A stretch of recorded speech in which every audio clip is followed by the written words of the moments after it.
بسم اللہ الرحمن الرحیم صلی اللہ علی النبی الامی وآلہ صلی اللہ علیہ وسلم صلاۃ و سلام علیک یا رسول اللہ۔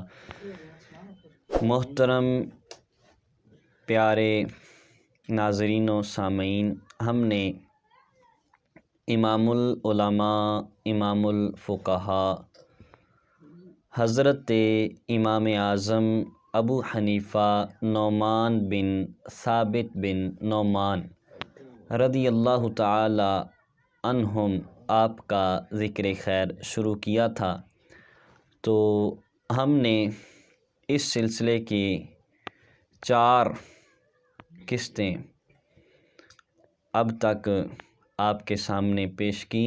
آج ہماری اس سلسلے کی 4تھی ایپیسوڈ ہے، تو آج اس سلسلے کی ہماری 5ویں ایپیسوڈ ہے۔ تو اس میں ہم امام اعظم ابو حنیفہ رضی اللہ تعالی عنہ کی عبادت و ریاضت آپ کے سامنے بیان کریں گے کہ کیسے آپ متقی تھے، پرہیزگار تھے۔ حضرت امام اعظم ابو حنیفہ نعمان بن ثابت بن نعمان رضی اللہ تعالی عنہم، آپ کے علم کی جیسے مثال علم کی نظیر نہیں ملتی، اسی طرح آپ کا زہد، آپ کا تقوی یہ ہے کہ آپ نے 40 سال تک عشاء کے وضو سے فجر کی نماز ادا فرمائی۔ یہ بات سن کر ہو سکتا ہے کہ آپ بھی ایک دفعہ حیرت میں آئے ہوں کہ 40 سال تک عشاء کے وضو سے فجر کی نماز کا پڑھنا، اور ایک مشہور مورخ شبلی صاحب نے بھی اس کا انکار کیا ہے۔ انہوں نے کہا ہے کہ عقل اس چیز کو تسلیم نہیں کرتی کہ 40 سال تک بندہ عشاء کے وضو سے فجر کی نماز ادا کرے۔ آئیے میں اس پر چند ایک مثالیں دیتا ہوں، امید کرتا ہوں کہ اس سے آپ کو سمجھ آ جائے گی۔ امام بخاری رحمۃ اللہ تعالی علیہ مشہور زمانہ ہیں، ہر دور میں مشہور رہے ہیں۔ حدیث کے معاملہ میں آپ کی کتاب کو بہت شہرت حاصل ہوئی ہے۔ امام بخاری رحمۃ اللہ تعالی علیہ کو 3 لاکھ احادیث زبانی یاد تھیں۔ پھر امام شمس الدین سرخسی رحمۃ اللہ تعالی علیہ نے 30 جلدیں مبسوط کی املا کروائیں، اور آپ کے پاس کوئی کتاب نہیں تھی، بغیر کسی کتاب کے دیکھے بالکل زبانی اور بہت ضخیم جلدیں یہ آپ نے املا کروائیں۔ اب اس کے علاوہ اور امام جلال الدین سیوطی رحمۃ اللہ تعالی علیہ کو حضور علیہ الصلوۃ والسلام کی 2 لاکھ احادیث زبانی یاد تھی۔ اب غور فرمائیں، عقل تو یہ بھی تسلیم نہیں کرتی، لیکن اللہ والوں کو اللہ نے اپنے پیاروں کو یہ عظیم، یہ آج کی ہماری ذہنیت ہے، سوچ ہے کہ ہم میں تقوی نہیں ہے، پرہیزگاری نہیں ہے، اس وجہ سے حافظے کی بھی کمی ہے، لیکن وہ پاکیزہ ہستیاں تھیں، پاکیزہ لوگ تھے، ان کا کھانا پاکیزہ تھا، کردار اعلیٰ تھا، اس وجہ سے اللہ نے ان کو یہ شان، یہ عزت عطا فرمائی۔ اور عبادت کا سلسلہ آپ کے کیسے شروع ہوا؟ امام ابو یوسف رحمہ اللہ آپ فرماتے ہیں کہ ایک مرتبہ امام اعظم ابو حنیفہ نعمان بن ثابت بن نعمان رضی اللہ تعالی عنہم کو کسی آدمی نے دیکھا۔ اس نے کہا یہ وہ اللہ کے ولی ہیں، یہ وہ پیارے ہیں جو پوری رات جاگ کے اللہ کی عبادت کرتے ہیں۔ امام اعظم نے جب اس کا جملہ سنا تو آپ نے فرمایا ابو حنیفہ، لوگ تجھے ایسا گمان کرتے ہیں؟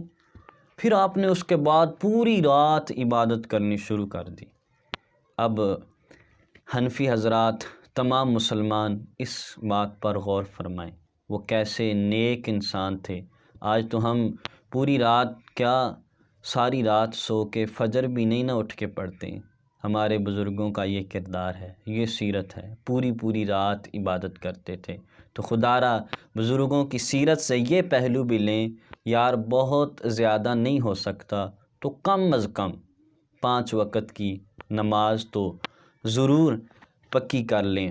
اور امام اعظم ابو حنیفہ رضی اللہ تعالی عنہ کا زہد اور تقوی، خوف خدا کہ جب آپ عبادت کرتے تھے تو بڑی عاجزی کے ساتھ، خشوع و خضوع کے ساتھ جب دعا مانگتے تھے تو اللہ کی بارگاہ میں رو کے عرض کرتے تھے۔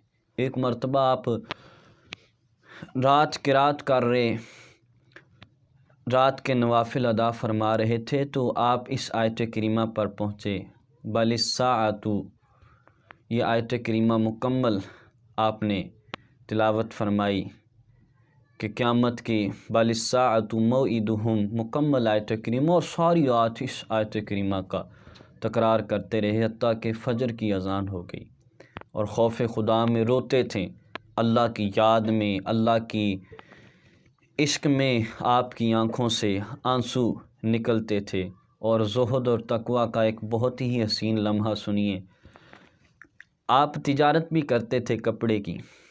آپ نے ایک مرتبہ جو آپ کا شریک تھا تجارت میں آدمی، آپ نے اس کو فرمایا بھائی یہ کافی کپڑوں کے تھان ہیں، ان کو بیچنا، لیکن ان میں سے ایک تھان ہے جس میں نقص ہے، جس میں عیب ہے، جب بیچنا تو اگلے گاہک کو بتا دینا کہ اس میں نقص ہے، عیب ہے۔